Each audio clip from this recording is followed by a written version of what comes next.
All right. Ooh, got to monetize this puppy. Hold on just a second. Got to make sure I'm getting that sweet, sweet YouTube money before I get canceled. Canceled. Canceled. I cracked myself up. Man, I missed a freaking South Park special, but I did record it, so hopefully you can watch it. I got kicked out of my own freaking living room. I never watched TV. The boss came downstairs and said, "This isn't appropriate." I said, "It's appropriate for me." She goes, "Your son is in the other room doing homework, and Chloe's sitting here." I said, "Chloe's 17 years old." You know, on the Comedy Central, they beep out the cuss words. But if the boss says jump, I say, "How high, boss?" I'm looking over my shoulder because I know she's listening. I know she's lurking. You hear me, babe?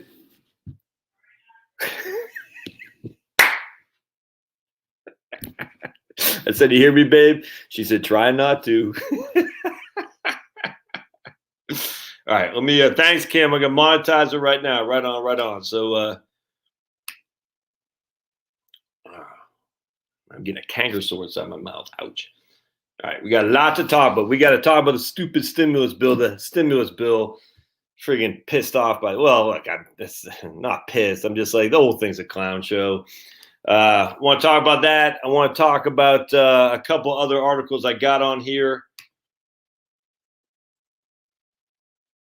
that I want to go over. And then, if y'all have questions, yeah, I'm supposed to be one wearing the pants. Yep, supposed to be. I've never worn the pants in this relationship, Jeremy. I do what I'm told. That's why my wife married me, because she goes, "Well, you're in the Army. You must be good at taking directions." I said, "Yes, ma'am." I don't even remember my wife's first name. I just call her ma'am. One of these days, I'm gonna get her on the channel. I'm telling you. She promised me she'd be on here one time, and then I almost had her one time. And then something happened where she said, "Oh, I got something to do." I said, "Oh, man." And then it's been like 6 months. I said, "Come on, man. You got to show up. People don't think I'm married." All right. Let me just hold on a second. Hold on just a second. All right. There we go. All right. So, anyone watch the South Park special?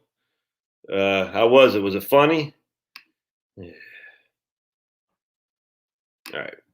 Cool. All right. So appreciate y'all being here. We're going to get, let me close this real quick. Hey, all right. Happy wife, miserable husband. No way, dude. I'm a happy wife, happy life, happy wife, happy life. The question is she happy with old buddy Josh? And she's been with me for a long time. So we started dating 93 and we got married in 99. All right. So we've been married for this our 22nd year of marriage. We dated in 93. And so that's 6 years so 28 years. So over half my life, I've been with that old B&C, that ball and chain. And she is 4 years younger than me. So more than half her life, she's been with me. Isn't that crazy? Nuts, man. It's yeah, right on, Nancy. Well, I tell you, there's guys on here. I get it, man. Coming up 37 for a whole Hans. Right on. Congratulations. Look, man. I love being married. I'm not gonna lie to you. I'm not gonna lie to you. The one thing that my dad had told me, and I always thought was pretty good. He said, "Look, because he and my mom got divorced. They got divorced pretty young. They got married way young. They should probably never got married. But he said, hey, Eric, right on, dude. He says, your birth, what month's your birthday? Please tell me it's not July. But anyway, my dad said people do grow apart. They do grow apart. And I always thought that was pretty, but every now and again, my dad would drop some nuggets of great info. And he said, sometimes people just grow apart, man. You know what I'm saying? I always thought that was pretty good advice. Like sometimes just, it's not the same. You just aren't the same people. And I've always thought that was an interesting look. For Charlotte and me, I mean, I'm speaking on behalf of her. I don't know if she would agree with this, but as we age, we just grow together more and more. I love being married. I freaking, maybe it's because I'm lazy. I hated going to bars. I hated going to the bar scene. I just, the idea of meeting chicks at a bar, I hated it. I just hated having to be fake. I don't like being fake. And I know a lot of people like to be fake. So I hated dating. I hated it. Some of the stories, I just hated it. And so, when we found, Charlotte and I found each other. Now I put her through some grunt work there. I mean, my goodness, I was back in my drinking days. I was just telling Chloe this in 1997 or 1996. She was up in Boston. And I went to go visit with her, and we went to, we're going up to see my mom up in Maine. And so I went to go visit with Charlotte and her roommates, with her roommate in Boston, because she's going to Boston College for a graduate degree. And we went out to a bar, a restaurant, a Mexican restaurant in Boston, and I ordered a Sierra Nevada porter, I think. And I could kill some Sierra Nevada I could kill for it. But I think it was a porter. Maybe it was a Pete's. Was it a Pete's Wicked Ale? I can't remember. I think it was a Sierra Nevada porter, if memory serves. Anyway, long story short, Charlotte looked at me and said, well, she was pissed. She goes, what are you doing? I said, I'm just drinking beer. She goes, you told me you quit. I said, well, I'm just, a couple of beers isn't going to kill anybody. My goodness. Anyway, the next day, my brother came up, and he met us in Boston, and we drove to see my mom up in Maine in his pickup truck. And I forgot, I guess, anyway, is me driving, Charlotte right here, and my brother on the side, on the passenger side. And Charlotte didn't say a word to me the whole way up there. I think we had Thanksgiving. No, I forgot what happened. Anyway, long story short, I just remember driving, and Charlotte's giving me the silent treatment. I was like, Ben, would you tell her just to, oh my goodness, we're just driving, and the whole way to Maine, she didn't say a word to me. She was, no one gave the silent treatment better than my wife. I forgot we got in a fight while we're moving to Phoenix, and from Albuquerque to Flagstaff, halfway down 17 to Phoenix, when we're literally moving there, she didn't say a word to me. I'm looking over my shoulder because she's supposed to be bringing me some hot tea, and I don't want to get in trouble. I don't want to be sleeping with the dogs. Moving on over. Anyway, long story short, the whole way, and we got a picture of her. We took some pictures on the side of the road in someplace in Arizona. I said, whoa, whatever, Winslow, Arizona. And I'll never forget that, because she was still mad at me and not talking. So we have a picture of that. I said, that's when you did talk to me, all the way down 17. And I was like, well, if you're not going to talk to me, I'm just going to leave, go to a different apartment, because I'm pretty emotional like that. She goes, do whatever the hell you want. I don't care. Anyway, and all these years later, here we are, just lovers. Overweight lovers. Let's see. Jeremy's been married for 0 years. Right on. All right, Eric, what was your? Yes, exactly right. He's checking Mary to make sure I'm not looking. Yep. She's not coming. She's supposed to be coming. You didn't say what month you're born in, Eric. Hey, Harry. Oh man, I could kill some Sierra Nevada. It's not. No, I mean, I don't think that porter is 9% alcohol, man. I don't think that's true. It might be. I doubt it. We had something called barley wine, which was because I worked at a brew pub for many years. We had this is before the brew pubs were cool, because I'm cool like that. But my roommate got me a job at a brew pub in Arlington, Virginia, and I was a freaking dishwasher. All the Spanish guys in the back. And then I went to bar back. We had a couple of Muslim guys. Muhammad was one, and some other guy. Then I went to bartender, then a waiter, and then manager, server. You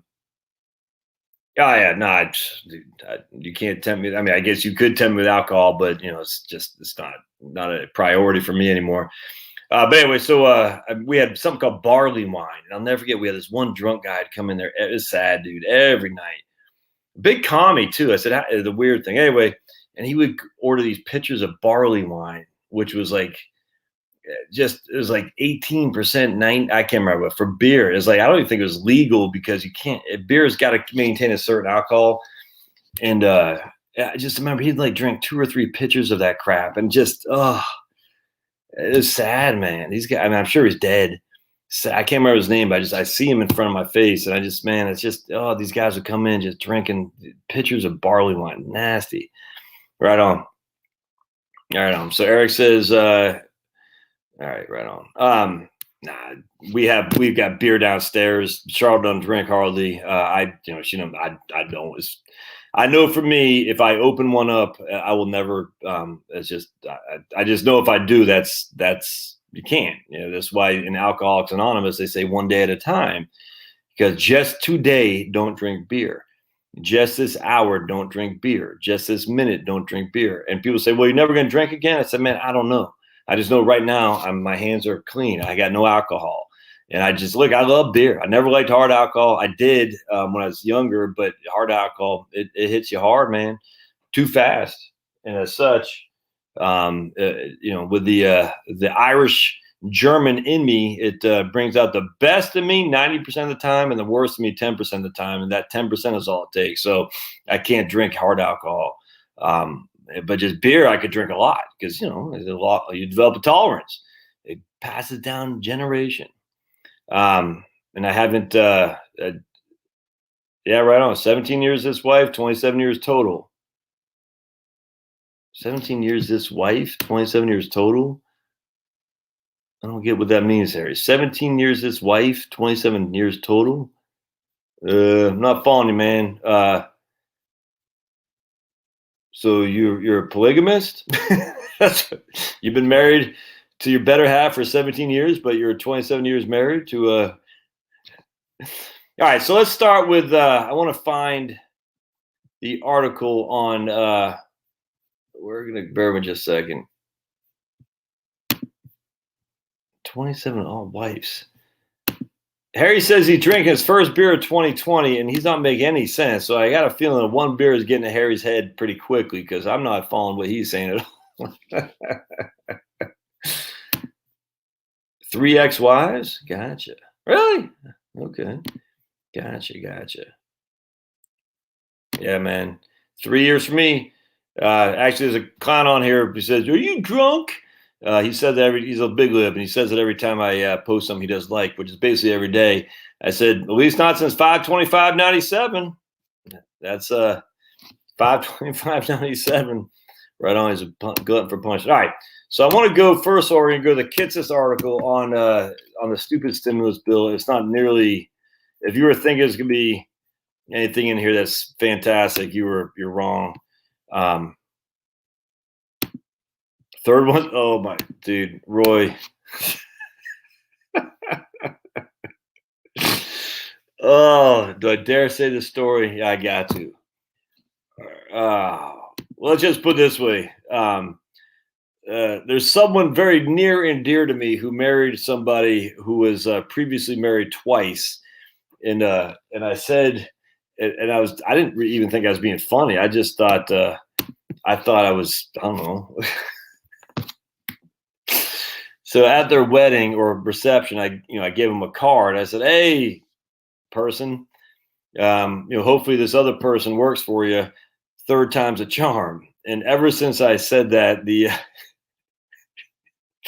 that person never liked me. Let's just put it this way. And my wife, Charlotte, said she was like, I can't believe you said that. I said, well, it's just, I hope third time's a charm. She goes, you don't say that. And a card congratulating them on the wedding. I said, but I hope it's third time's a charm. She goes, you don't say that. Just real quick, one time just before we're married, we're Charlotte and I and her sister and her husband were eating dinner in Occoquan and right outside Washington D.C. in Occoquan and I guess it's Prince William County. It's nice. Anyway, long story short, we're walking back from the restaurant, and this car, the hood of the car, the paint was falling apart. I said, man, these people freaking, they drive, they better get a paint job on that thing. It looks like they're, they might as well send it to the dump or something like that. And turned out to be Charlotte's sister and her husband. And the sad thing is Charlotte's sister is very, what's the word I'm looking for? Very animated at to kind of keep up. I don't want to say keep up with appearances, but let's just put it this way. If all the people in the world to say, that car should be going to the dump, that's the one person who I wish I did not say that about their car, if that makes sense. And Charlotte was pissed. She goes, dude, that's my freaking sister's. I said, ooh. And she goes, you know how my sister is. She's very, what's the word I'm looking for, concerned about. I was like, ooh, that wasn't good. Anyway, got to keep these lips sealed. All right, so let's go into this here, my friends. The stories I can tell you. How many times I've embarrassed my better half. All right, so here's my man, Jeff Levine or Levine, something like that. I like Jeff. He big fan. So anyway, he has an article on the American Rescue Plan Act of 2021. The ARPA is what it's called. All right, so I just want to read the executive summary here because that's all you need to know, really. All right, we're just going to read the executive summary. As is common after a national election, and a new administration brings a new set of priorities, resulting in new legislation to implement these priorities. All right. Well, at least it's legislation, unlike frickin' the coronavirus crap, which wasn't legislation. Do you know in England, that I was reading today, they're freaking whatever the towns are in England, I don't know what the hell they're called, went and shut down a guy who owns a gym and threatened him with jail and fines if he didn't shut down, not having the gym open, but doing Zoom calls from his gym. Zoom calls from his gym. He's like, dude, it's just me in here. There's no one else in here.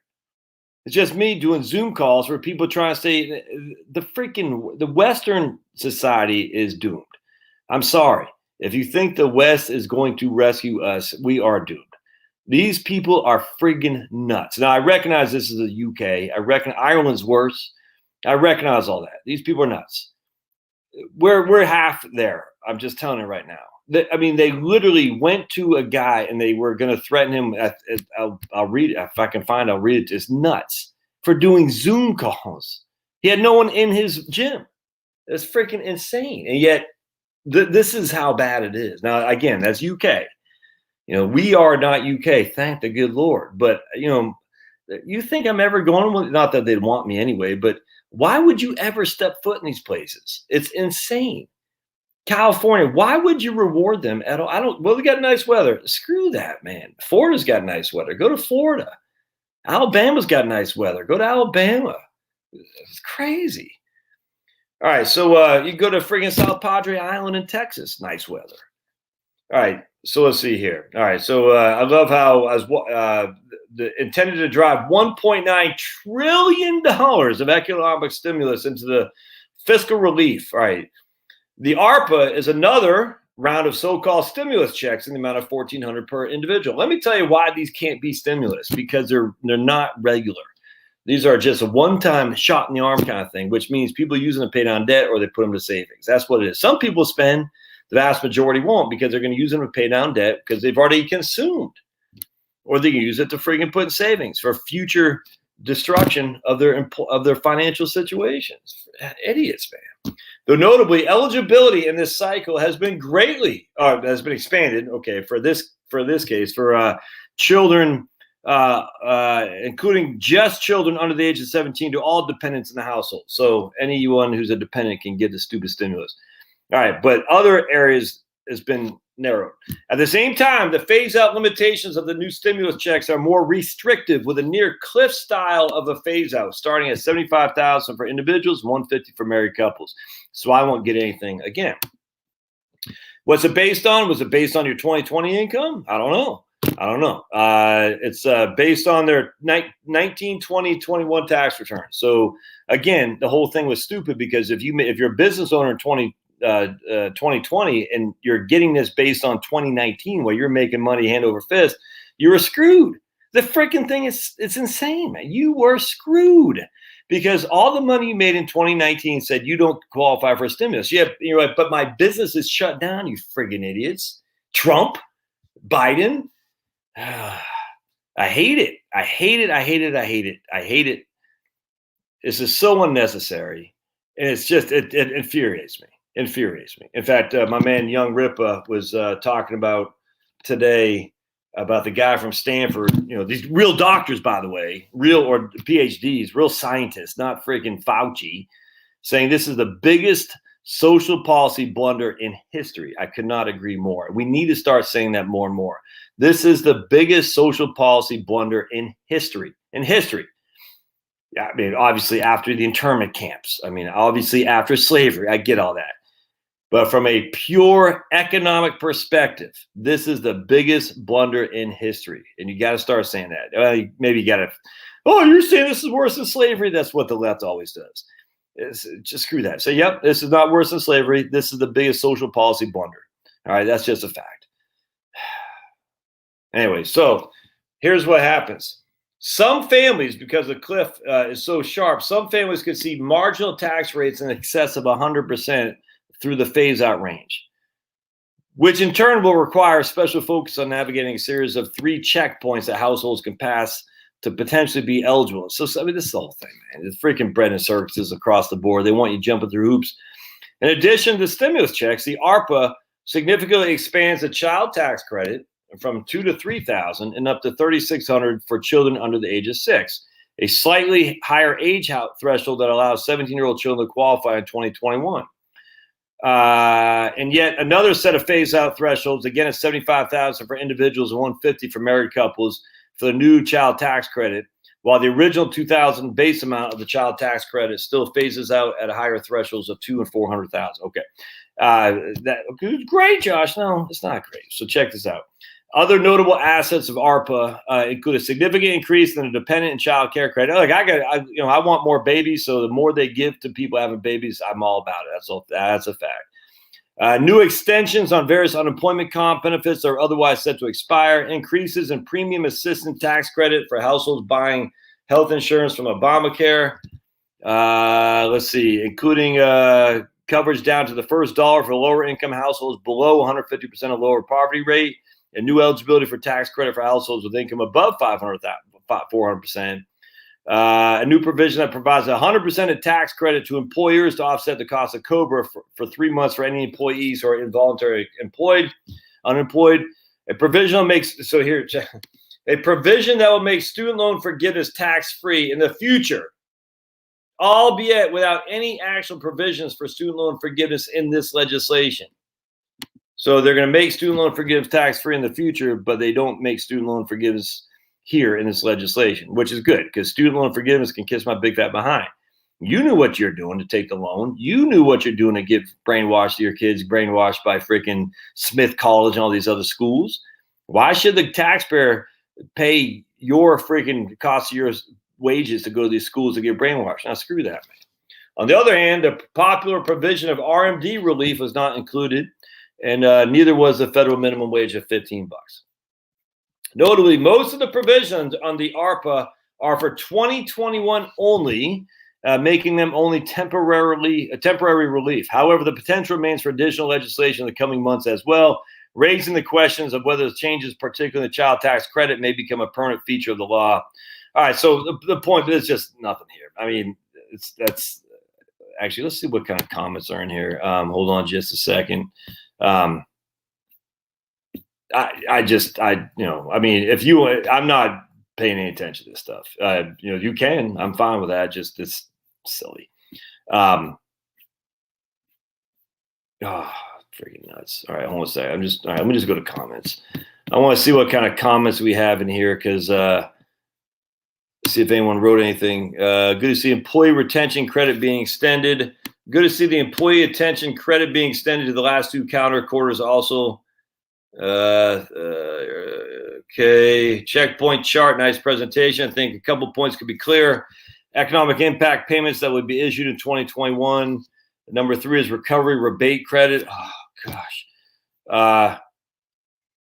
Expansion of dependent care, a flexible spending account from $5,000 to $10,500. That's interesting.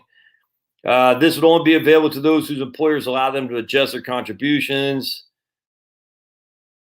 All right. All right. Whatever, man. I just, the whole thing's freaking stupid. All right. So anyway, there's not much. I mean, there could be something in there. I get it, but you know, if you make less than $150,000 and you're married filing jointly, you're gonna get another stimulus check. It's all temporary. All right. So that means it won't be a stimulus in terms of the way we look at a stimulus, which is we need to get people to spend. But if they're just going to $1,400 stimulus, they're not going to, they're just going to, I'm telling you, man, they've already consumed. How do we know they consumed? Because their credit card bills are high. Why are the credit card bills are high? Because they've been pulling consumption today where they have to pay back in the future. This is the issue of our current spending. It's so easy to buy something and pay now and pay for it later. It's not good, man. Let's see.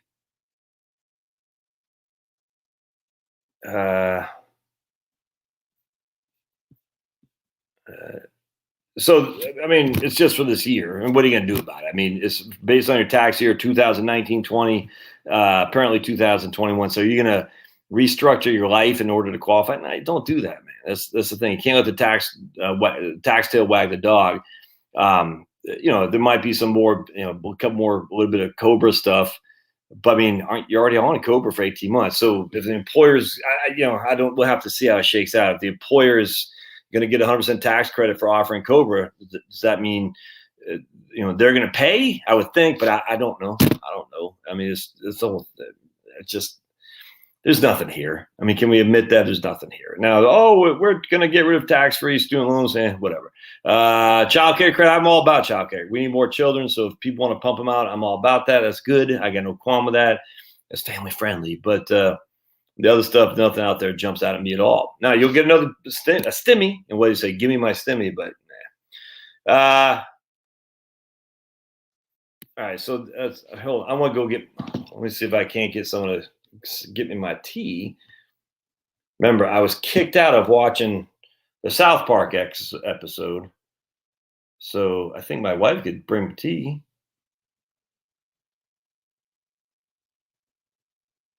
We shall see. All right. At least it's only a short-term thing. That's a fact. The RMD stuff is still 72. I imagine there'll be separate legislation for that. Yeah, the pension rescue funding, although I didn't have a pension, no one would shore up my 401k if it dropped a bunch because you don't have enough lobbies.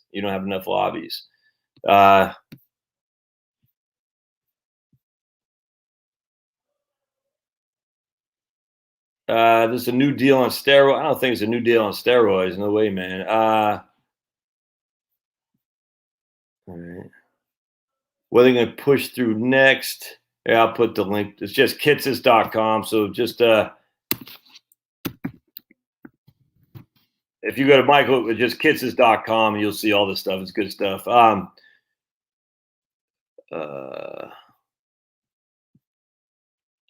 right. Is there any kind of tax write-off for paying for college students?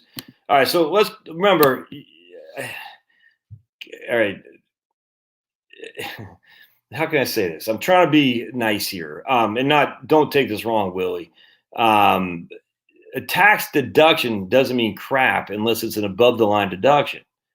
All right, so if it's below-the-line deduction, that means unless your standard deduction is lower than your itemized deductions, there is no deduction. It's just that simple. Above the line means you can take the deduction. I don't have a 1040 with me before they figure out your standard deduction. I cannot. Let me see if I can. Let's hold on. So at least try to find a 1040. All right.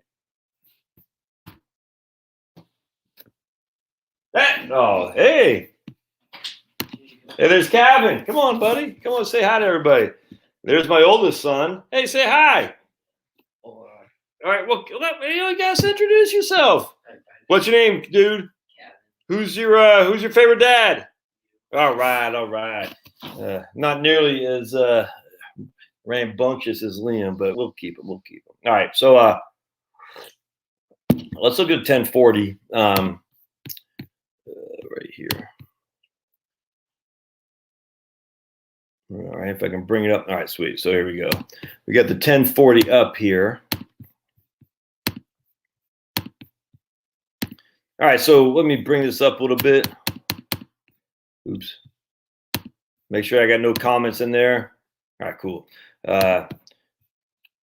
All right, so basically what we're going to, this is just hard to get used to. Okay, so basically what you'll see, all this stuff right here, this is your income, all right? So these are all your income. Now here is your standard deduction. Well, hold on a second. These are all your income. Here's your AGI, your adjusted gross income. So you're adding up all your income. You're totaling it over here on line 11. All right. So we got 100,000 of income, 10,000 of dividends. You have an AGI of 110, if that makes sense. Now your standard deduction or your itemized deduction falls right here in line 12. Your itemized deductions are, if you're married filing jointly, your itemized deductions need to be over 25,000 or 20, whatever it is, if you're over 65. So if you don't have much of mortgage interest, if you don't give away much to charity and your property taxes are low, you're probably not going to take itemized deductions, which means you're going to use your standard deduction, which means your taxable income will be reduced. You basically take your AGI, reduce it by your standard deduction, and that's your taxable income. So there's no other deductions to take. That means a couple small potato stuff, but basically there's no other deductions to take. This is called a below the line deduction. And if you go down here, you'll see you'll have all these various some credits, all these various things.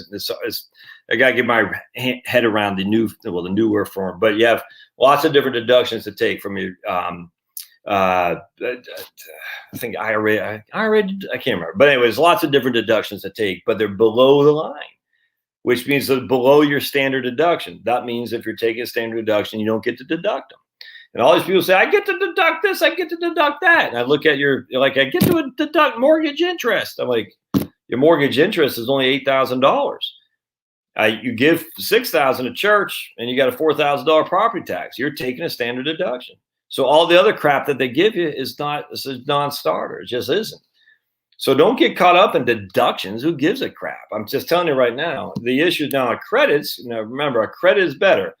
So a credit goes against your taxes. So if you have a $10,000 tax bill and you got $3,000 credit, that reduces your taxes by dollar for dollar. A credit's always better than the deduction, always and everywhere. If you have a refundable credit and you have a $10,000 tax bill and you got a $15,000 credit, you actually get $5,000 back. You get more than what your taxes due were. So that's good. A non-refundable credit means your credit will reduce your taxes dollar for dollar to the extent of your taxes that were due. $10,000 in taxes, I got $10,000 of credits. I don't owe anything, but I don't get anything back. $10,000 of taxes, I get a $15,000 refundable credit. Not only is my tax wiped out, but I get $5,000 back. $10,000 of taxes, and I get $10,000 of deductions. Well, it's already been taken. The deductions are, again, above the line or they're below the line. And if they're below the line, they're not worth anything. Above the line, you get them up in here.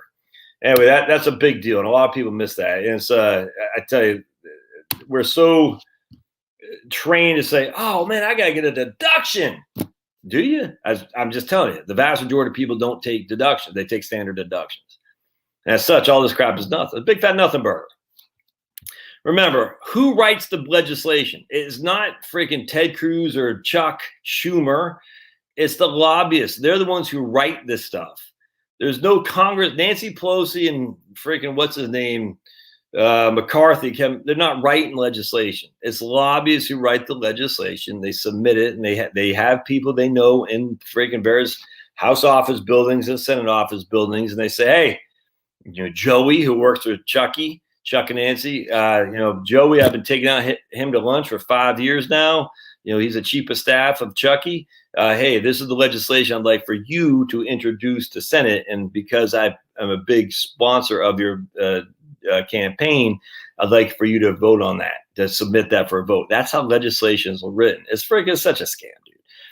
And I tell you, if you think Republicans are going to save you from this, you're crazy. I'm just telling you right now. It's one of the things that I've come to realize slowly, that Republicans in D.C. aren't going to win. They might win, but they're not going to save us from nuts.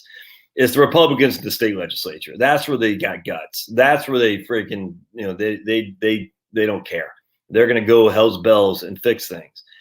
The DC stuff is Republicans go to DC just like Democrats do, and they get just like AOC does. I mean, they all do the same thing. Look, if I can't stand AOC, but I guarantee AOC is loving the limelight up there. She loves the life of a DC congresswoman, and as such, her supporters be like, dude, what happened? You sold your soul for rock and roll. I mean, it's no different than a lot of Republicans do. You know, Joe Scarborough, Mike DeWine, John Kasich, the list goes on and on and on. There's another guy drawing a blank. Oh, freaking, what's his name from Arizona? Jeff Flake. Freaking Toomey. The list goes on and on and on. And they just get there. They love it, man. They love it. Paul Ryan.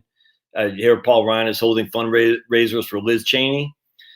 It's disgusting. And the same thing. I mean, this is why I never understood why the left loves Bernie Sanders so much. I said, dude, it's the biggest fraud there is. Bernie's the biggest fraud there is, man. You know, at least Trump went to D.C. to lose money. Trump lost money.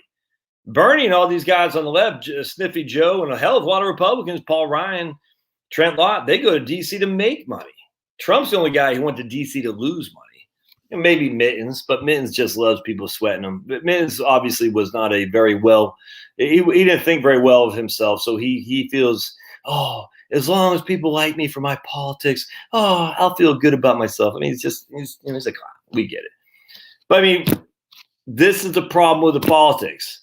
We knew – what do you think Affordable Care was built on? It was built on Romney Care. We knew that. We knew it. I knew it. And I had yet to be red or black pilled at that point. I said, well, maybe he's going to be different. I said, but Josh, he said, is a severe conservative. No one ever calls themselves a severe conservative. Who's a conservative? I said, yeah, but and a lot of yeah buts. And now I see I was a clown. I was a clown. Paul Ryan, I thought he was the new generation of libertarian conservatives. No, just a big faker. All of them big fakers. Anyway, it starts at the local level, man. You got to get the local level fired up. That's where I posted something the other day. Yesterday, maybe today. Nassim Nicholas Taleb talked about the minority rule, not just like minority, 40% of whatever. It's like 2 to 3%, like the transgender. Let's just use that for an example. They're just very vociferous, and because of such, the squeaky wheel gets the oil. And that's the same thing. It's the small minority, if they speak in lockstep in unison, can really change the direction of a country. It's amazing, actually. And Nassim Nicholas Taleb wrote about that. And I can't remember which book, Anti-Fragile, maybe, I forgot. But anyway, Skin of the Game, I think. The point being is that all it takes is a few rabble-rousers to speak in unison and not back down. And next thing you know, you got freaking Second Amendment. Next thing you know, you got hell of a lot of gun owners, which we never would have had, 20 years ago. And no one's, look, they're going to try doing gun control. No one's going to pay attention. I'm just telling you. No one's going to pay attention because people are, yeah, whatever. You can ban guns all you want, Sniffy. No one's going to care. And that's good because the more that people say the law is silly, the less people obey it. This just loses the legitimacy. And that's kind of where I'm hoping we're going into 2022 and 2024, given the stupid coronavirus stuff, is that people are saying the government has no more legitimacy. The CDC has no more legitimacy. The Fauci's of the world, the freaking Larry Hogan's of the world, never mind freaking what's his name up there in New York and New Jersey. None of these guys have any more legitimacy. I want to share with you something. This freaking infuriates me. Hold on just a second. We go to where's a restaurant right here. No. Yep. And we're going to show you. All right. Let me hold on just a second.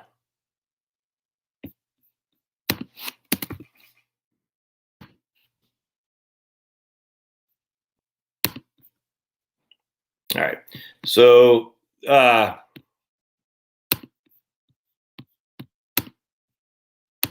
we used to live in a town called Haddonfield, New Jersey, which I liked a lot. A big fan. The property taxes are crazy. Longtime Haddonfield restaurant Villa Rosa's announced its closing. 33 years, and the borough's restaurant scene has announced its closing. I'm not sure where they got this here. I don't know what that's about. But anyway, the Kings, let's see, the pandemic has really hit our business hard. It's not the pandemic. It was the freaking government's reaction to the pandemic and the government's mandates, which were never passed by law. There was no legislation ever that was promoted and signed and delivered unvoted on. It's crazy. The pizzeria shut down Saturday afternoon, closing a few hours early after the kitchen ran out of dough and other supplies. An earlier post restaurant, thanks for keeping us business for so many years, 33 years. We used to go to this restaurant all the time when we lived in Haddonfield. So what would happen? I get up. So I worked in Center City. I get off the train, walk right over to Villa Rosa because right downtown Haddonfield, get my pizza, and I'd walk home. That was awesome. It was awesome. King of Pizza in Cherry Hill was better for pizza, but my wife and everybody loved Villa Rosa. It's just like a local neighborhood restaurant. It's freaking fantastic.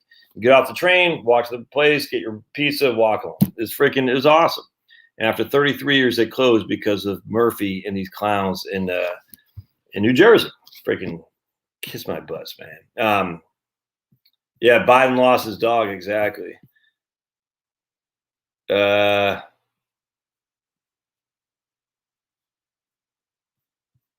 you can have all the guns you want. It's impossible to find ammunition. Well, that you should have been. You don't wait to the last minute to get your 223 or your 9mm. I mean, don't forget, folks. Basic home protection, just a 12-gauge shotgun, a Glock. That's all you really need, man. If you want to get a rifle, 22, that's fine. I got 22s, got ARs. But an AR is just because I bought it because I know they're going to try to ban them and they're never going to get it. But a 22, no big deal, easy. I don't know if you can buy ammunition for that. You should have a lot anyway. But a shotgun and a Glock, that's all you need. And if you have those things, you don't need a whole lot of ammunition if you're home defense. Now, some people love going to the range. I don't. I just never enjoyed it. Didn't enjoy it when I was in the Army. I don't enjoy it. I took my daughters there once, had a good time, but not anything I enjoy. Loud noises I don't like. The only loud noise I like is heavy metal music. But other than that, I don't like loud noises. And so going to the range, even when I was in the Army, I never liked it.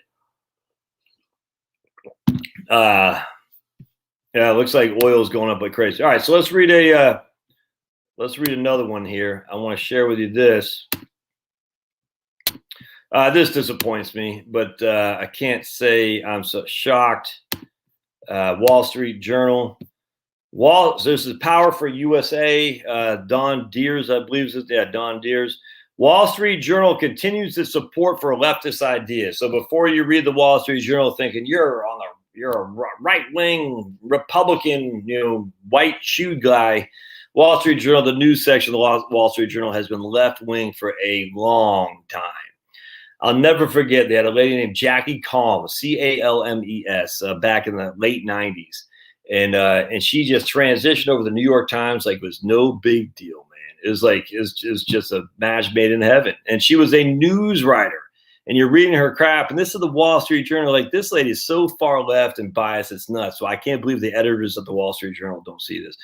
Then Brett Stevens, well, at least he's an opinion guy at the Wall Street Journal, but he's transitioned to the New York Times seamlessly into the New York Times, became full woke, and hopefully they go broke. But anyway, in a recent article on batteries, the birth of the super battery extols the virtues of batteries while ignoring their deficiencies and limitations.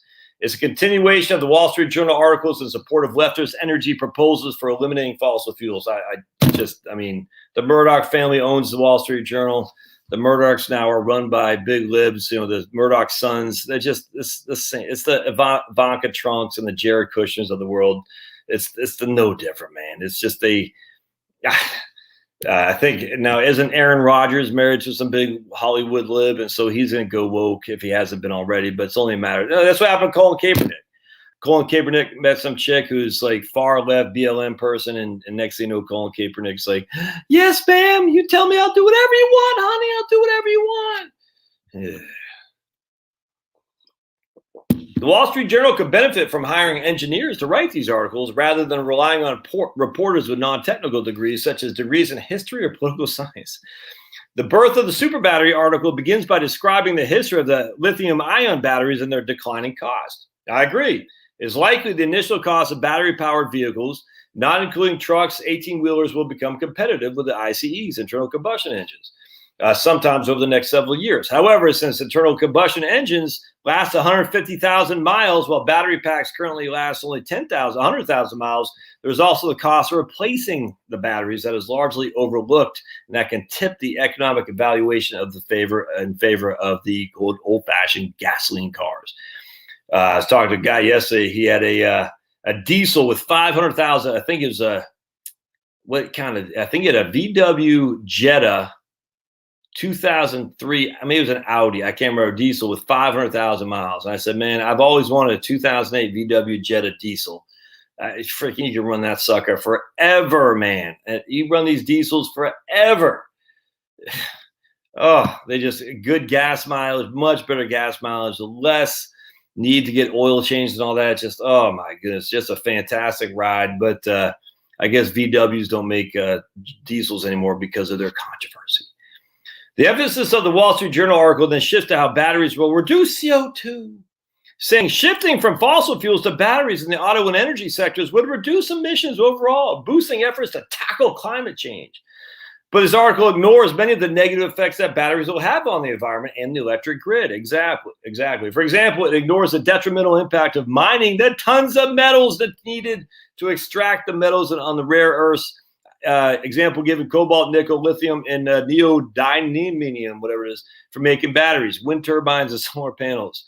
Quoting from the Manhattan Institute, no energy system is actually renewable since all machines require the continual mining and processing of millions of tons of primary materials and the disposal of hardware that inevitably wears out. Oh, who's been saying that? Oh, this guy. There ain't no renewable solar panels. There ain't no renewable wind turbines. Everyone can kiss my big fat behind who says they are, because they certainly don't know what the hell they're talking about. The only way you can tell me there's renewable solar panels is when you can tell me how many solar panels it takes to create one solar panel from scratch. Tell me that. Until you can tell me that, there's no such thing as renewable solar panel.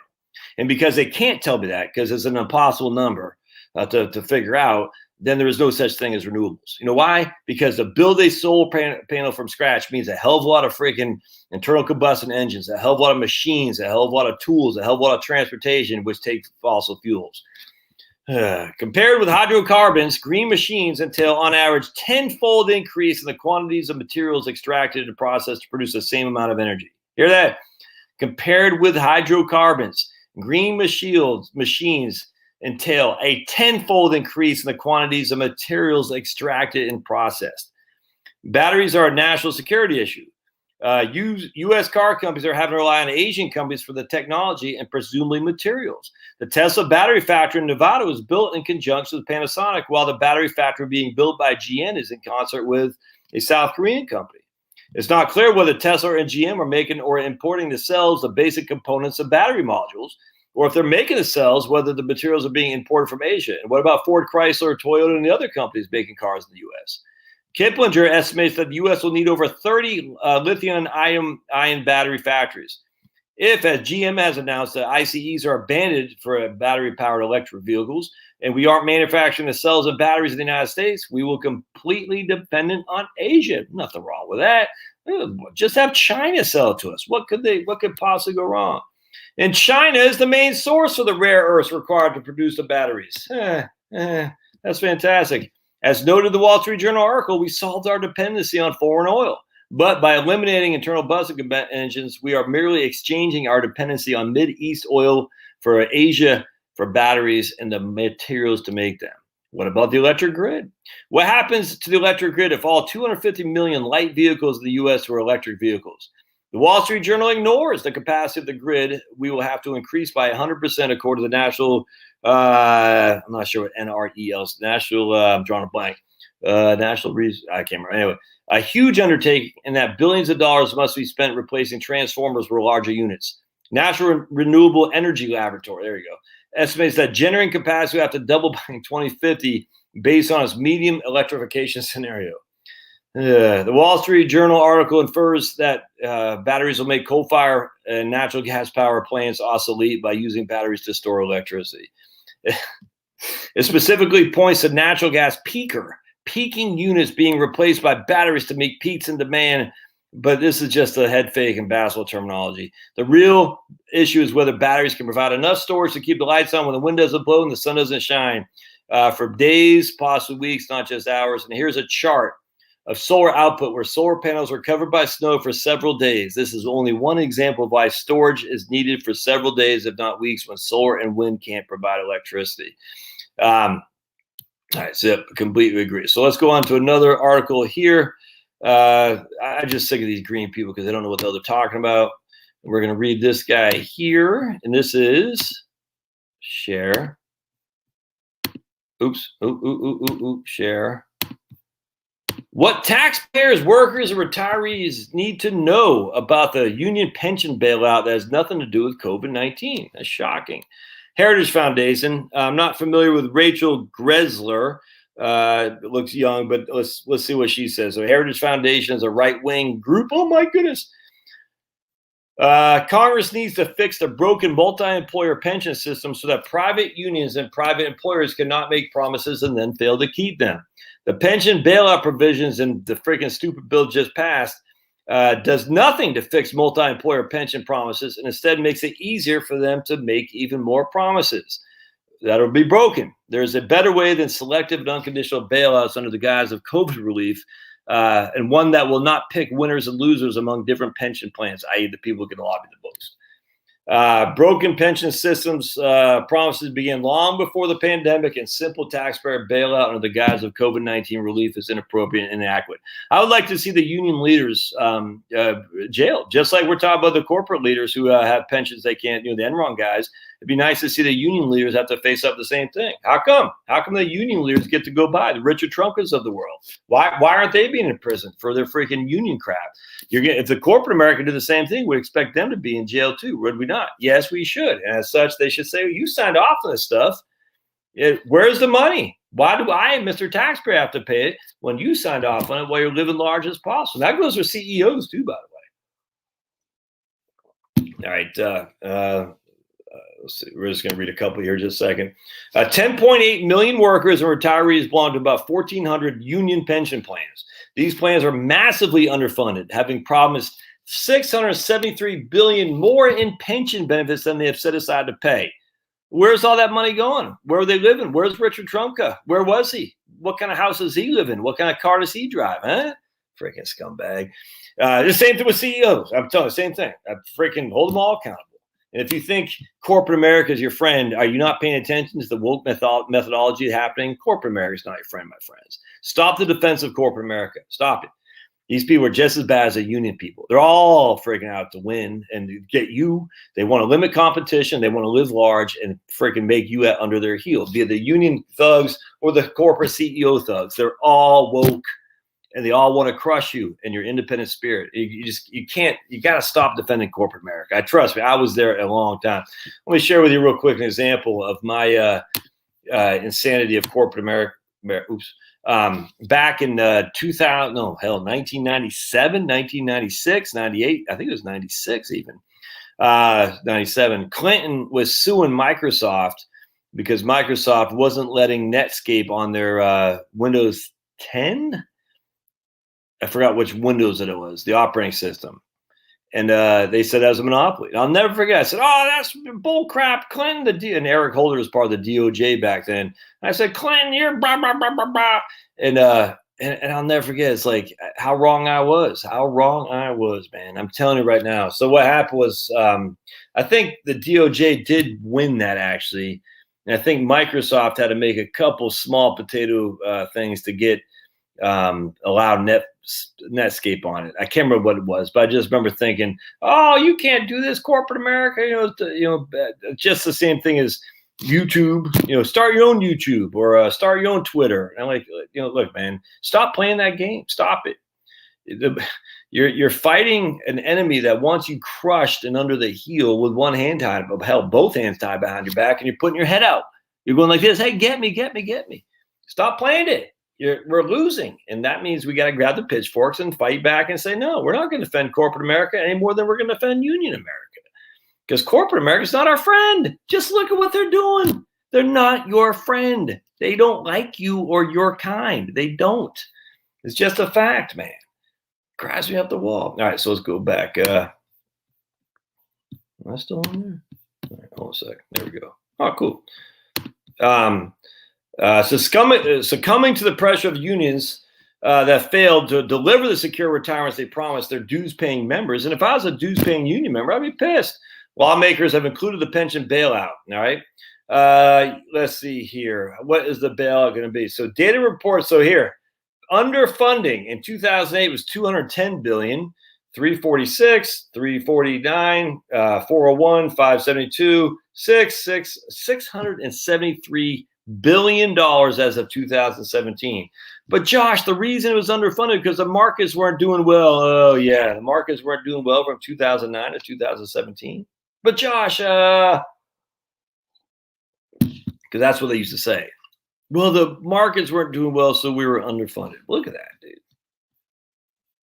Pension bailout has only tipped the iceberg. The 86 billion bailout of 185 union pensions pales in comparison to 673 billion that they're underfunded.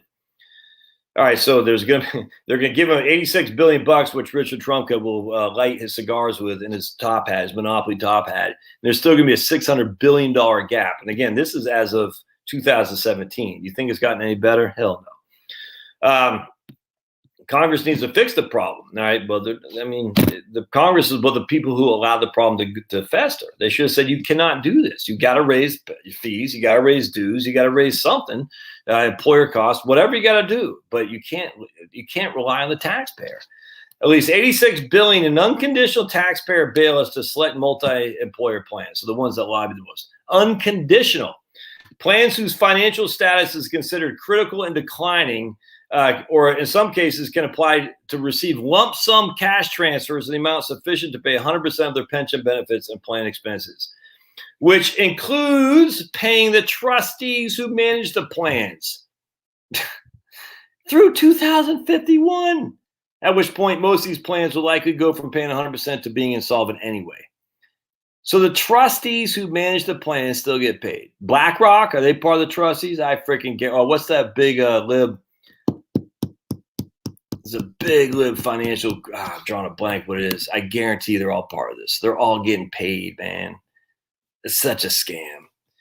In addition to giving taxpayer dollars to plans in declining status, the proposal would retroactively allow plans that are on the path to improve solvency to also receive taxpayer dollars to reinstate full pension benefits.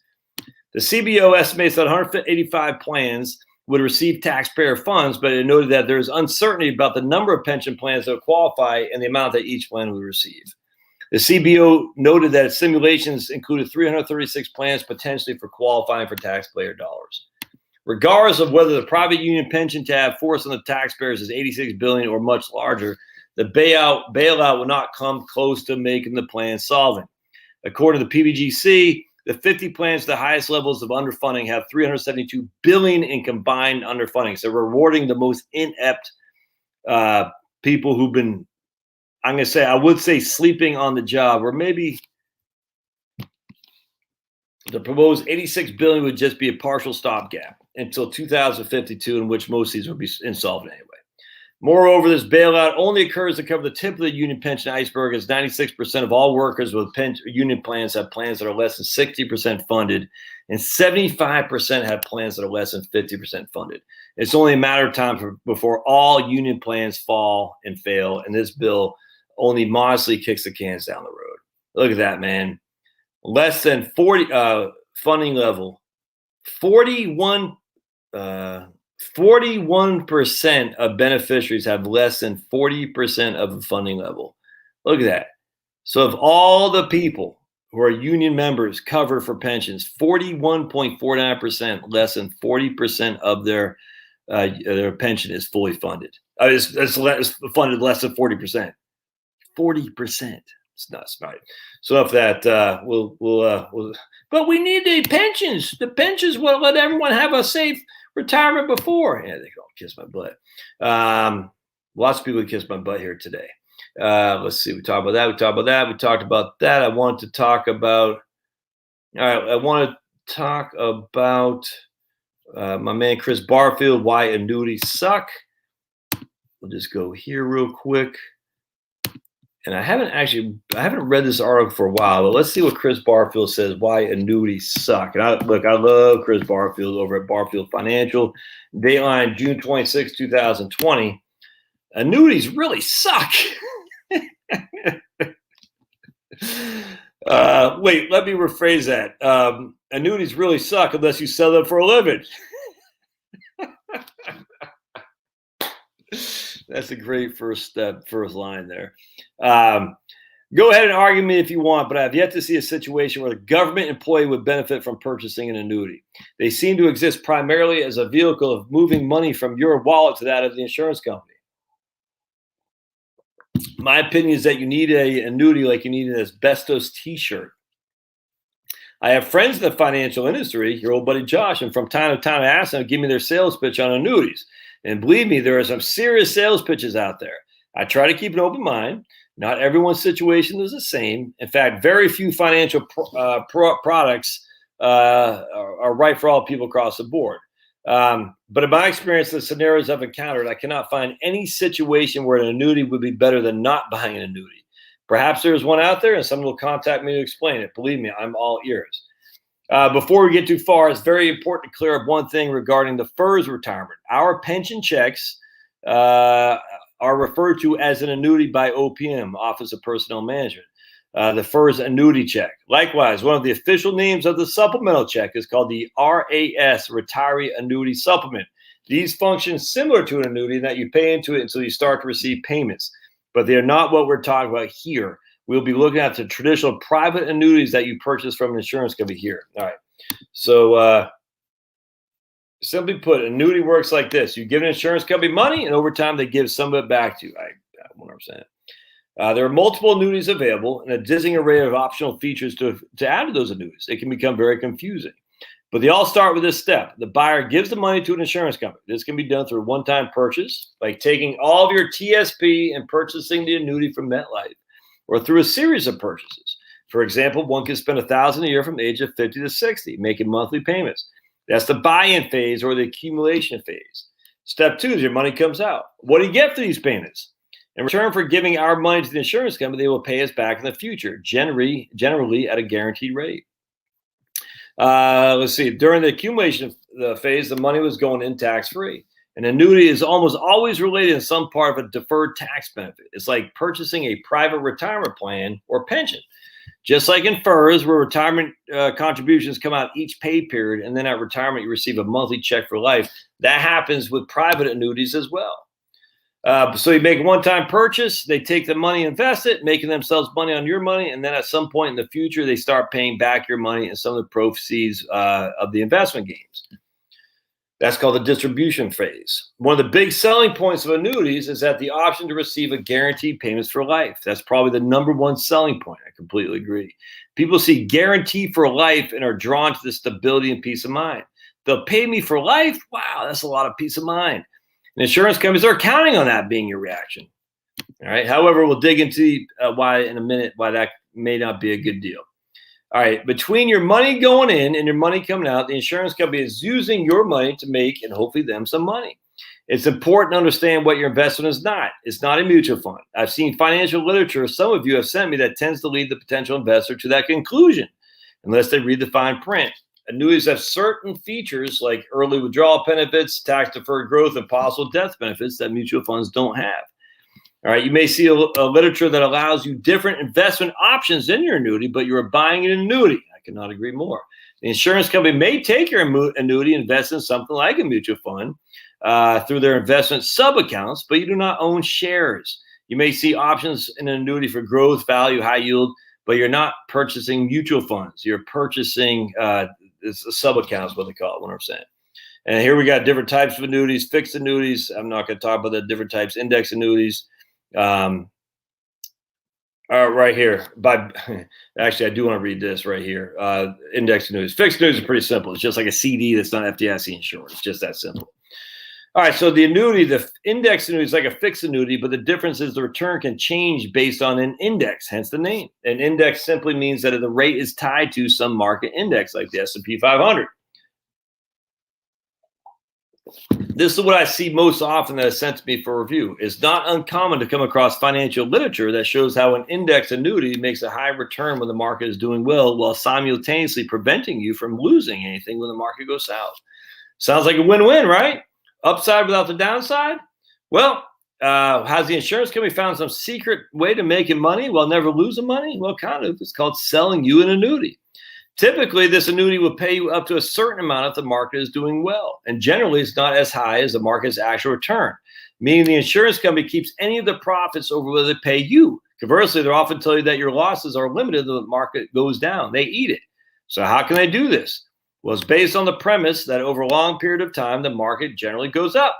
By limiting the amount they have to pay you in the up years, they make more money. The money more often offsets the losses you have in the down years.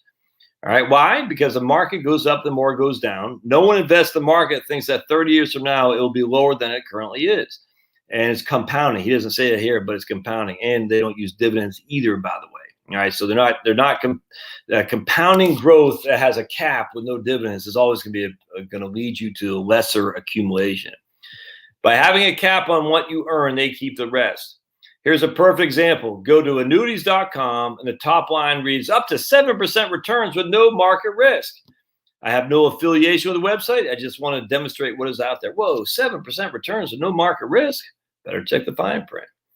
Megan purchases an index annuity that has a 70% participation rate up to a 6% cap. Standard language. Let's say the annuity is indexed to the S&P 500, and let's say the S&P 500 goes up 21%, which it did in 2017. Megan's index annuity earned 14.7 because she got 70% of the upside. But she didn't get 14.7. There's a cap at 6%. Megan will only earn 6%, and the insurance company will keep the other 15. The plus side is that if Megan's account goes down, she only loses probably 5% because those caps the loss as well. Sounds good until you realize I've already said several times that the market is more likely to go up over the long time than go down. It's not terribly different from a casino offering really good odds for a certain bet because they know over time they will come out ahead. Yep. Oh, yeah, he does say this. And the 2% dividends the S&P pays, you don't get those. All right. So he's not a big fan of these, as you can tell. Neither am I. Now, we talk about the different types of annuities in terms of payout. Look, and I buy an annuity but die before it's all paid out, and MetLife will give you the rest of what you pay for to your beneficiary. Seems incredibly generous of them not to keep your money. That is, of course, is not free, as I hope you figured out by now. Think lower monthly payments. It just goes on and on. It's a great article, and I'll put a link if I remember in the show notes. The drawback about those. Look, I'm just not a fan of any annuities anymore. I like fixed annuities.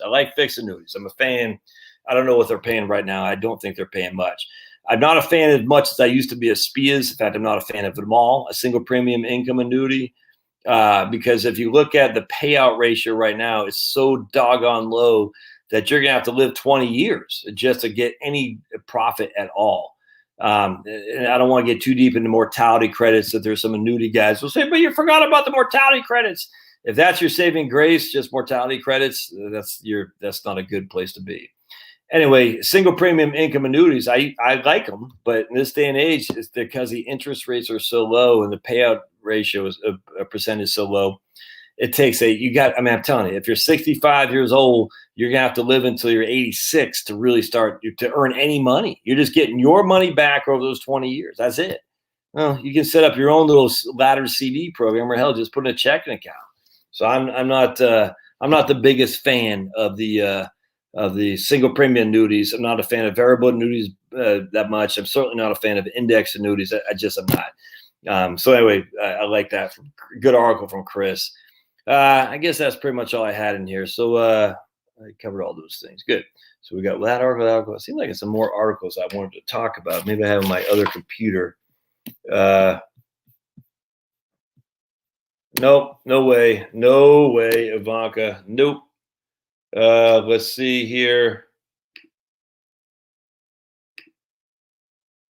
Yeah, we'll do. Oh, yeah, let's look at this. I do want to look at this. This is freaking nuts. Issues and insights. Yeah, right here. If you're if you're an independent thinker, this is one of my favorite new blogs, or right here, Issues and Insights.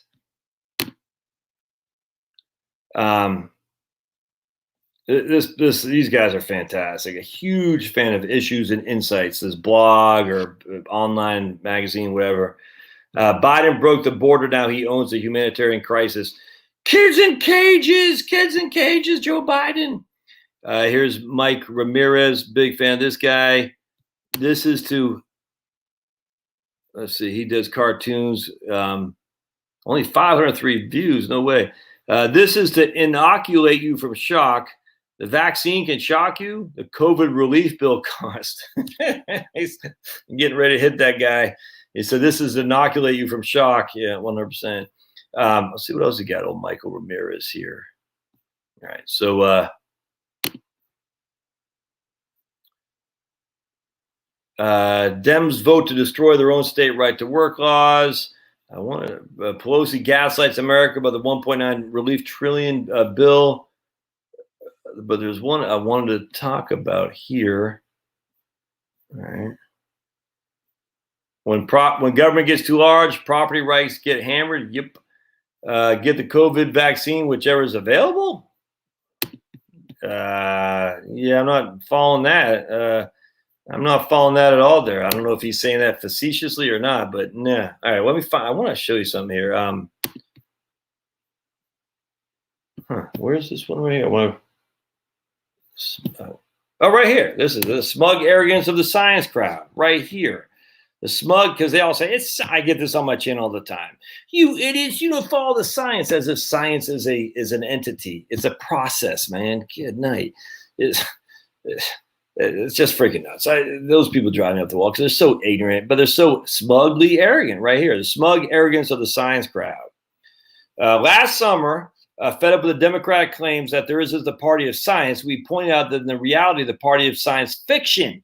We hope others have had their fill till in public opinion will force the Democrats to grow up. They're never going to grow up, man. Let's see here. Science is never invoked in by the political left to illuminate, educate, or guide. It is used to terminate the discussion.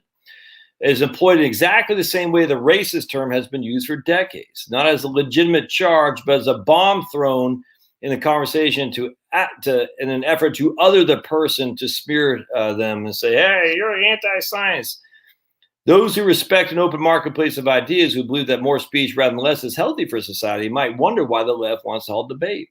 It's a good question with a clear and obvious answer. The zealots, adherents to progressive politics, know their ideas are empty of substance and therefore need to shout down and indict those who think differently. This would be the primary but not sole reason for those on the left to incessantly yell science and virtual signal their beliefs. Many who appeal to science do so for status. It's a convenient and shallow way of showing the rest of us that they're intellectually and morally superior. They follow the science. They desperately want to think they're on the right side of something, anything. Evidently, doing so satisfies them their need to overcome deep insecurities, 100%. Using science, we employ quotation marks, is not to allow confusion as to about what is a sham, what is real, as a political weapon has been favored strategy of the global warming alarmists who protest too much and believe that the science trusts the UN Nations report are on the side of the scientific consensus.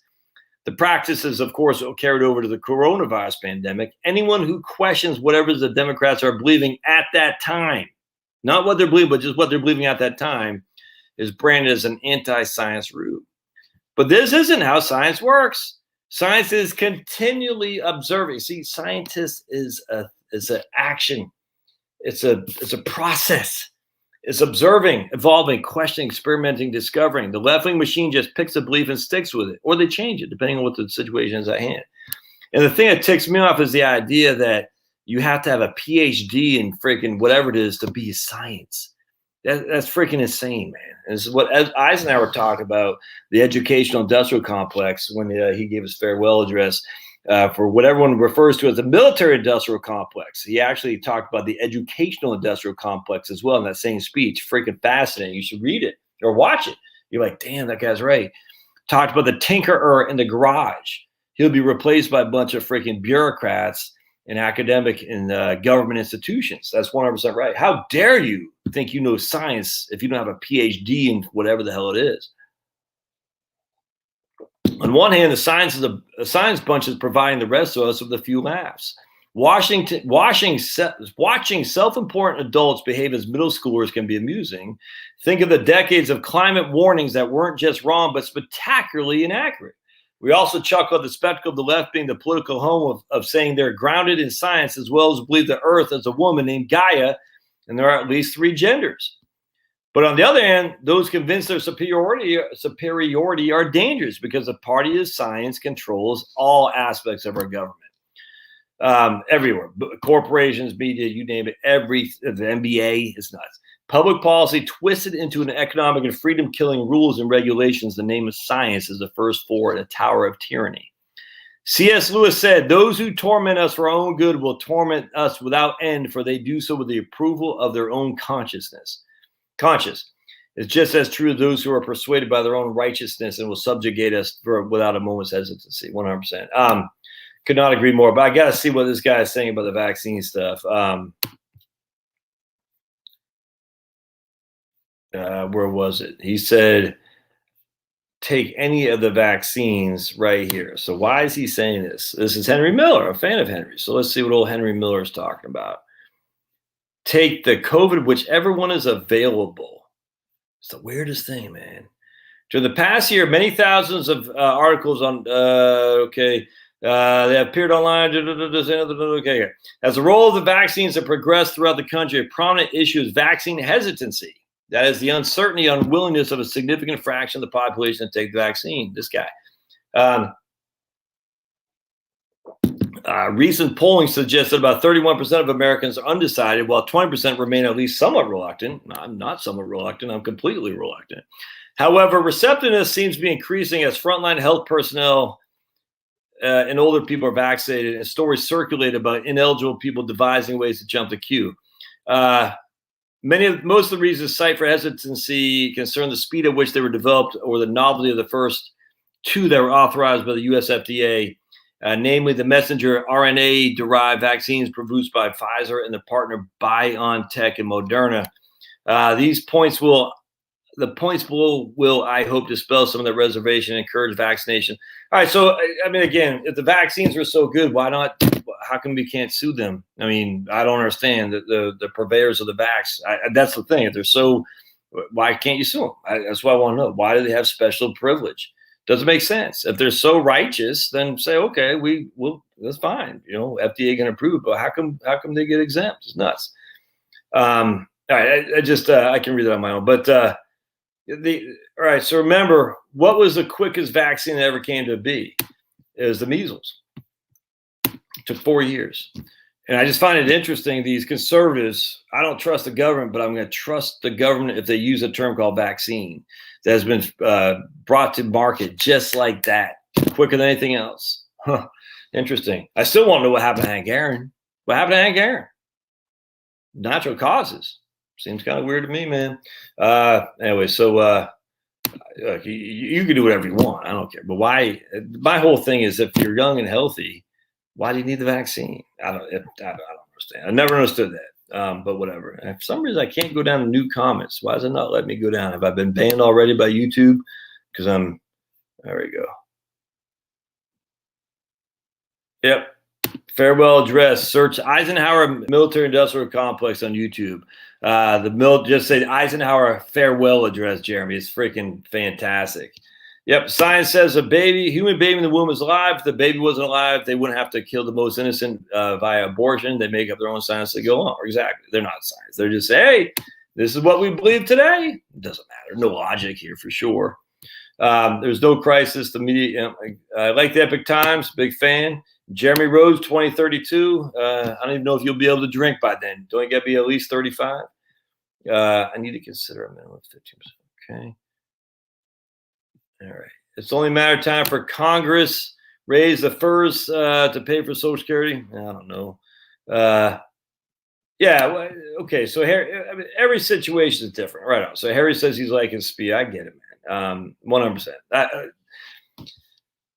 Harry's a different case. Let's just put it that way. So I don't want to get too much into that here, but generally speaking, if we're doing SPIA is to meet our income needs, and that's the difference between Harry and most people. Harry didn't need the SPIA to meet his income needs, if that makes sense. And as such, it makes sense what he was doing. But other people say, look, I need $5,000 a month. I can SPIA it, or I can, it's a tough one there.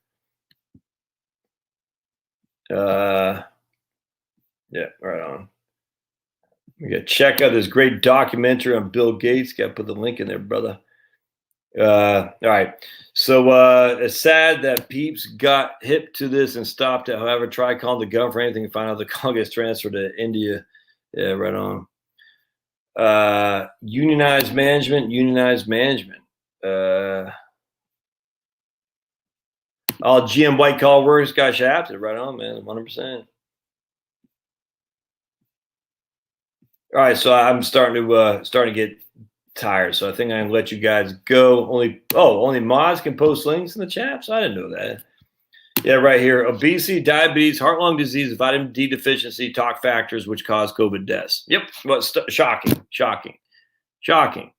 We have an obesity department. As some guy said, I posted a thing about I can't remember. He said, "Oh, I did that article about these people who were rich people in Los Angeles with private schools." He goes, "You're just racist. There's so many anti-white racists is out. It's nuts." Guy said, "Whites, my kid can't get to Harvard. Everybody else, I'm starving. I'm dying here." I said, "Really? I don't think anyone in America is starving because obesity is the problem. It certainly isn't starvation there, big guy." And I said, "If you want to be racist, more power to you, just not on this show. I'm not going to tolerate racism. I hate it. I hate it. And it's just because you're racist directed at whites doesn't mean you're not racist. And yes, blacks and minorities can be racist. It's stupid to say they can't. It's stupid." I was quote debating some clown on LinkedIn. What did he say? I forgot what we're talking about. He's like, "Did you not know your history about Jesse?" As we're talking about Jesse Owens.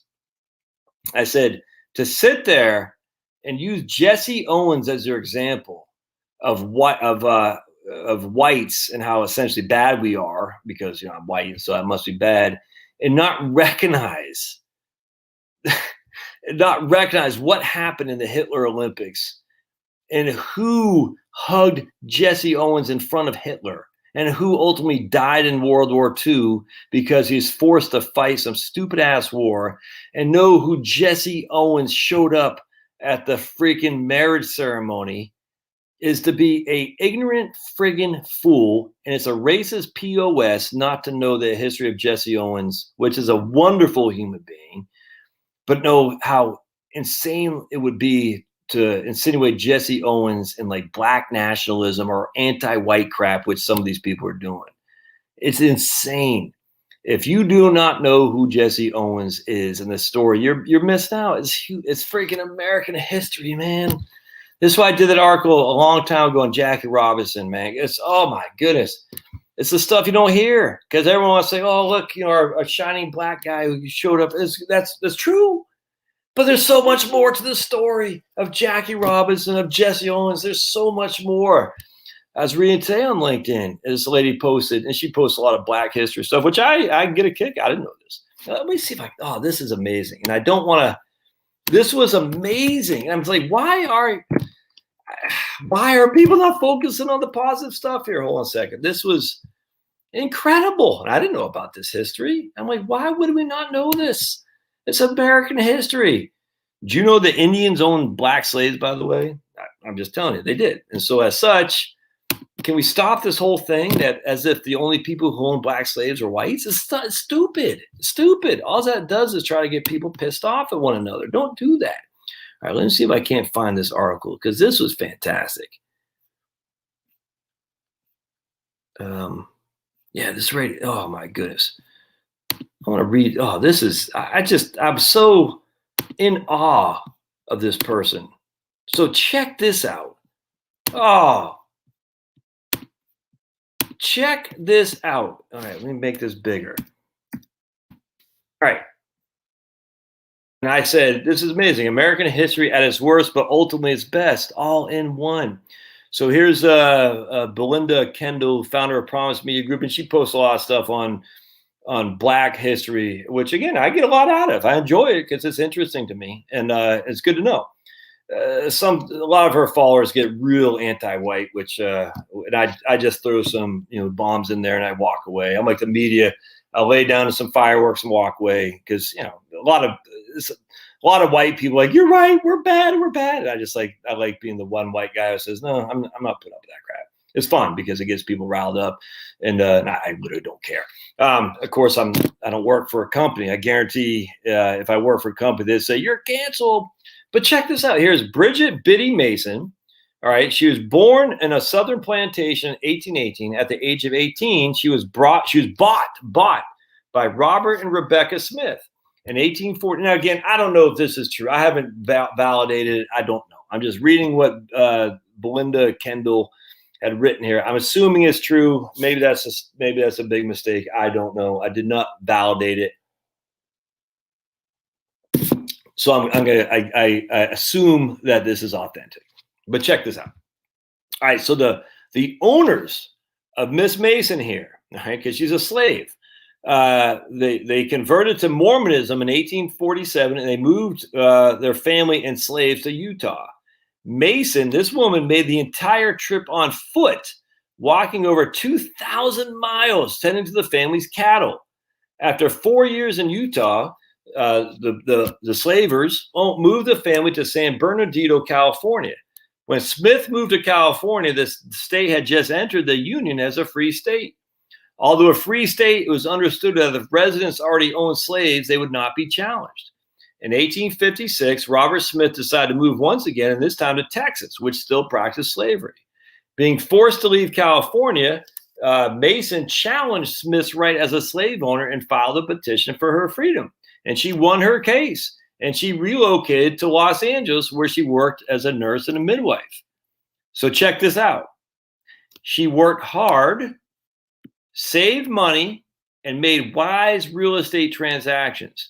She was one of the first Black women to own land in Los Angeles, became one of the wealthiest Blacks in the city.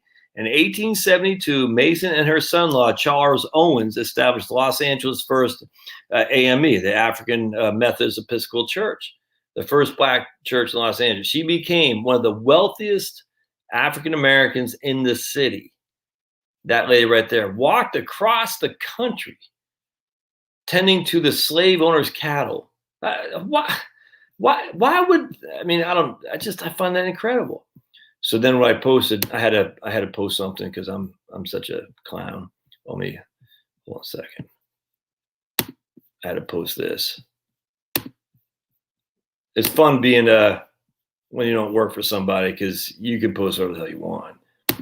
And look, I don't tolerate racism. I don't care if it's anti-white racism. I don't care if it's I just don't tolerate it. It's boring. It's stupid. But it's not people. You can't be racist if you're a man of Jesus. That's all there is to it. So I posted this right here. Remember your history, folks. For those who are not taught history, birthplace of the Republican Party in Ripon, Wisconsin. On this day, March 20th, 1854. On this day, March 20th, 1854, the Republican Party of the United States was founded in a schoolhouse in Ripon, Wisconsin. Purpose: to counter the Democrats' plans to expand slavery in America.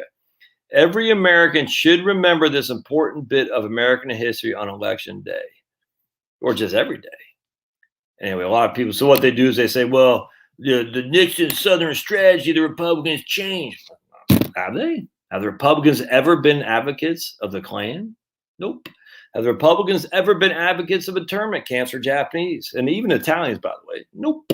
Have the Republicans ever had the Klan gather and muster in Washington, D.C. in front of the White House to say, hey, thank you? Nope. Have the Republicans ever been freaking slaveholders? Nope. Have the Republicans been abolitionists? Yep. So if the Republicans changed and we're now slaveholders and Klansmen and all that, why would we take pride in all these things that the Republican Party had done before? It doesn't make any sense. To the Democrats, just mind you now, all right, do the Democrats have a Klansman as their leader just like 10 years ago? Yep. Did Bill Clinton and Al Gore run with Confederate flags on buttons that said Clinton Gore in 1992? Yep. Interesting. Interesting. Did Joe Biden, Kamala Harris, what's her name, Hillary, have fake black accents when they talk to black crowds? Yep. Interesting. So, who is racist? If we want to go there, well, the Republicans, Richard Nixon's Southern strategy. No. Did Nixon propose slavery, Klan, anything like that? Nope. Was he anti-busing? Presumably, as most people rightfully were. You should be anti-busing. The idea that your black kids got to go across town to sit next to me as a white guy is stupid. Everyone knows that. Your black kid can't learn unless he sits next to a white guy? That's dumb. So we're going to bus him halfway across town? Stupid. You're not racist to say that. That's dumb. And Biden didn't like, by the way, if we're going to go this route, Biden he was anti-busing too. So put that in your peace pipe and smoke it.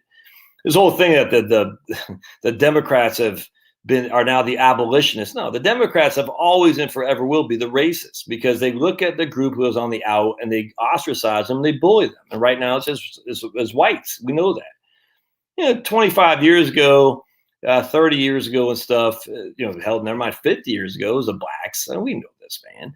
50 years from now, who knows what it's going to be. But the Democrats are always the same. And as such, stop with but the Republicans, I said, okay, give me another example. Well, what's his name? Goldwater didn't want what did he not want? He didn't want the Martin Luther King birthday or something. That wasn't that. What was it? There's the guy from, it wasn't Goldwater. Was it Goldwater when he was in Arizona? It's the governor of Arizona who didn't want Martin Luther King birthday celebrated in like 1982. It wasn't Goldwater, I don't think. I got the guy's brain out there. All right. Well, okay. Maybe you can call that guy racist. That's fine. Yeah, not quite the same as having a Klansman as a prominent. Oh, but you have David Duke. David Duke didn't support Trump, by the way. David Duke never won anything. He ran for governor in Louisiana, didn't win, got smoked. Where Edwin, the old, the corrupt guy, Edwin Edwards, I think, ended up winning because David Duke, no one's going to vote for him. Because no one's going to vote. Klan, come on, man. My goodness. I just find it funny. In fact, it's interesting, too, because there was a big Klan movement in Maine, believe it or not. Did the Klan support the Republicans? Nope. How do we know? Because the Republican governor, I can't believe I can't remember his name. Was he Republican or Democrat? I can't remember. It was anyway, there's the early parts of the 1900s, Baxter, was he Republican or Democrat? I forgot. I think he was Republican. But they didn't like him. But the Klan liked some of the Democrat leaders up there. And that was in Maine, by the way. Funny. All right, so anyway, a little bit of history for you. So stop it, man. The whole thing that the Democrats are what McCain wasn't the governor. No, it wasn't Goldwater. It wasn't Fife Symington. I'm just drawing a blank what his name was. Yeah, Maine, they were a rather sizable Klan population in Maine. And of course, the Klan was anti-Catholic. Don't forget the Blaine Amendment, my friends, was an anti-school choice amendment, and then somewhat of an anti-homeschooling thing. Because what happened was the WASP that ran, the Episcopalian types that ran the whole, the whole Northeast sector. They were worried that those crazy Irish Catholics and Italians were going to start their own religion, or not start their own religion, but educate their kids away from, focus on the Vatican and away from American citizenship. So the Blaine Amendment that was passed by James Blaine, it was a senator in Maine, was completely discriminatory in terms of not allowing homeschooling, not allowing private schools. It freaking is evil stuff, man. Evil stuff. And for a long time, that was still the law of the land. And it wasn't but for guys who took it on the chin who said, no, it wasn't Bruce Babbitt. No. It was Republican. But just because you're anti-Martin Luther King Day, not quite the same as saying you took slaves or you fought to keep slavery or you were in favor of internment camps or you're part of the Klan or you voted for a senator who was a Klansman. Not quite the same. But people want to do that. I get that. It's fine. Stupid. Anyway, what happened was the Blaine Amendment. Oh, but it was for the people. It was the strong-willed people. Mike Ferris, the Homeschool Defense Association.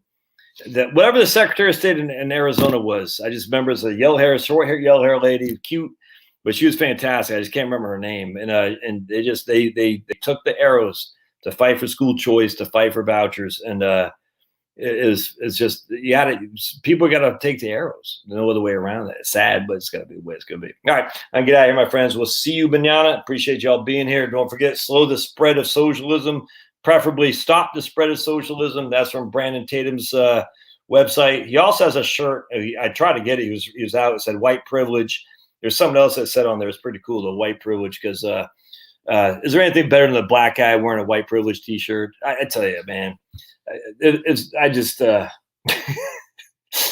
I love black guys who freaking stick it to the left. There's nothing that makes me happier. It is the funniest thing in the world. Brandon Tatum wearing a white privilege T-shirt cracks me up to the summit. I love it. It's awesome. All right, so we'll see you again. Appreciate it. Be cool and school.